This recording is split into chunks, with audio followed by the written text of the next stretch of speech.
നമസ്കാരം. നമ്മൾ പറയാൻ പോകുന്നത് 2026 വർഷഫലമാണ്. രോഹിണി നക്ഷത്രമാണ്. രോഹിണി നക്ഷത്രക്കാർക്ക് പൊതുവെ അഭിമാനികളും സ്ഥിര ചിന്ത ഉള്ളവരുമായിട്ട് നമുക്ക് ഇവരെ പറയാവുന്നതാണ്. ഇവരുടെ നക്ഷത്രങ്ങളെ പറ്റി പറയുമ്പോൾ കുറച്ച് ഒരു ഗുണഫലങ്ങൾ കുറഞ്ഞൊരു വർഷമായിട്ട് 2026 പറയാമെങ്കിലും വർഷം അവസാനം ഇവർക്ക് കുറച്ച് കൂടുതൽ ഗുണകരം ഉണ്ടാകുന്ന അവസ്ഥയെ പറയാനുണ്ട്.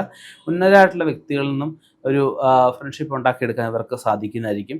ജ്യേഷ്ഠന്മാർ അല്ലെങ്കിൽ സഹോദരൻ്റെ സഹോദരിയൊക്കെ ആയിട്ട് ബന്ധപ്പെട്ട് ചെറിയ ഒരു കേസ് വഴക്കൊക്കെ ഉണ്ടാകാൻ സാധ്യതയുണ്ട്. അതൊക്കെ ഒന്ന് ഒഴിവാക്കി മുന്നോട്ട് പോകേണ്ടതാണ്.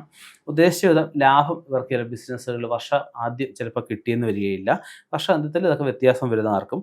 വിദ്യാർത്ഥികൾക്കെന്ന് പറഞ്ഞാൽ വളരെ അനുകൂലമായിട്ട് സമയമായിട്ട് പറയാവുന്നതാണ്. പഠനത്തിൽ പഠിച്ചതനുസരിച്ച് തന്നെ മുന്നോട്ട് കൂടുതലായിട്ട് പഠിക്കാനും അതിൽ തന്നെ നമുക്ക് ജോലി കിട്ടാനൊക്കെ ഉള്ള സാധ്യത വിദ്യാർത്ഥികൾക്ക് പറയുന്നുണ്ട്. മുമ്പ് മുടക്കിയ പണത്തിൽ പലിശയോ അല്ലെങ്കിൽ ഡിവിഡൻഡോ കിട്ടാനുള്ള സാധ്യത കാണുന്നുണ്ട്. പണം വളരെ ലുബ്ധി ചിലവാക്കേണ്ട ഒരു വർഷമായിട്ട് പറയപ്പെടുന്നുണ്ട്. ശ്രേയസ് വർദ്ധിക്കുന്ന അവസ്ഥ, ബാങ്കുകളിലെ ലോണുകളൊക്കെ എടുത്ത് ചെറിയ കടങ്ങളൊക്കെ വീട്ടുന്ന അവസ്ഥ ഒക്കെ കാണുന്നുണ്ട്. ആഗ്രഹങ്ങൾ സാധിക്കാനായിട്ട് കുറച്ച് കൂടുതൽ പരിശ്രമിക്കേണ്ട ഒരു വർഷമായിട്ട് ഇവർക്ക് പറയാവുന്നതാണ്. എഴുത്തുകാർ, പത്രപ്രവർത്തകർ തുടങ്ങിയവർക്ക് നല്ല സമയമായിട്ട് പറയുന്നുണ്ട്. അധ്വാനിക്കാതെ കൈവരുന്ന പണം കുറച്ച് മാനസിക പ്രശ്നങ്ങളൊക്കെ ഇവർക്ക് ഉണ്ടാക്കിയെന്ന് വരാം. അത്യാവശ്യ ഘട്ടങ്ങളിൽ നമുക്ക് ഈ പങ്കാളിയുടെ ഗൃഹത്തിൽ നിന്നും സഹായങ്ങളൊക്കെ ഉണ്ടായെന്ന് വരും. കടം കൊടുത്ത പണം തിരിച്ചു കിട്ടുന്നില്ല, മാനസിക വിഷമം ഇവർക്ക് ഉണ്ടായെന്ന് വരും. സർക്കാരിൽ നിന്നും പ്രതീക്ഷിക്കുന്ന ആനുകൂല്യങ്ങളെല്ലാം ലഭിക്കാനുള്ള സാധ്യത കാണുന്നുണ്ട്. ബിസിനസ്സുകാർക്ക് നല്ല സമയമായിട്ട് പറയാവുന്നതാണ്. പുതിയ വ്യവസായ സംരംഭങ്ങളൊക്കെ തുടങ്ങാൻ ഉദ്ദേശിക്കുന്നവർക്ക് വസ്തു മേടിക്കുക, അല്ലെ പങ്കാളിയുടെ സഹായത്തോടെ വീട് മോടി പിടിപ്പിക്കുക, അല്ലെ പങ്കാളിക്ക് ജോലി കിട്ടുക, ഇതിനൊക്കെ അനുകൂലമായ ഒരു വർഷമായിട്ട് നമുക്ക് പറയാവുന്നതാണ്. കലാസംസ്കാര രംഗങ്ങളിലൊക്കെ ശോഭിക്കാനുള്ള അവസ്ഥ പറയപ്പെടുന്നുണ്ട്. ചില പ്രമാണങ്ങളൊക്കെ കൈനിമോശം വരാൻ സാധ്യതയുണ്ട്. അതൊക്കെ ഒന്ന് ശ്രദ്ധിക്കേണ്ടതാണ്. സൽക്കർമ്മങ്ങൾക്കായിട്ട് ഒരു തുക നീക്കി വെക്കുന്ന ഒരു സാഹചര്യം അവർക്ക് ഉണ്ടാകുന്നതായിരിക്കും. വീട്ടിൽ ആരുടെയെങ്കിലും വീട്ടിൽ കലഹതയുടെ പേരിൽ കുറച്ച് നാൾ വിഷമിച്ച് നിൽക്കേണ്ട ഒരു അവസ്ഥയൊക്കെ കാണുന്നുണ്ട്. കലഹതയൊന്നുമില്ലാതെ സന്തോഷമായിട്ട് മുന്നോട്ട് പോവുക. പ്രശ്നങ്ങളെ ശുഭപ്രതീക്ഷയോടെ സമീപിക്കാൻ ഇവർക്ക് എപ്പോഴും സുഹൃത്തിൻ്റെ സഹായം എപ്പോഴും ഒക്കെ ഉണ്ടായിരിക്കും.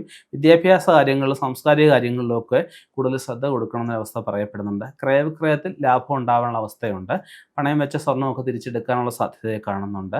ഇവർക്ക് ഡോക്ടർമാർക്കും വളരെ നല്ല സമയമായിട്ട് പറയാവുന്നതാണ്. ട്രാവൽ ഏജൻസി നടത്തുന്നവർക്കായാലും വരുമാനം വർദ്ധിക്കുന്ന അവസ്ഥ പറയപ്പെടുന്നുണ്ട്. പുതിയ വാഹനങ്ങളൊക്കെ വാങ്ങിക്കാനുള്ള യോഗം ഇവർക്ക് 2026 കാണുന്നുണ്ട്.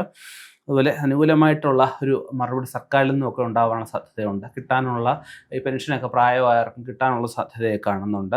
യന്ത്രങ്ങൾ എന്തെങ്കിലുമൊക്കെ വാങ്ങിക്കാനുള്ള ഒരു സാഹചര്യം ഇവർക്ക് കാണുന്നുണ്ട്. വിദേശത്ത് പോകാൻ അവസരങ്ങളൊക്കെ ലഭിച്ചു എന്ന് വരാം.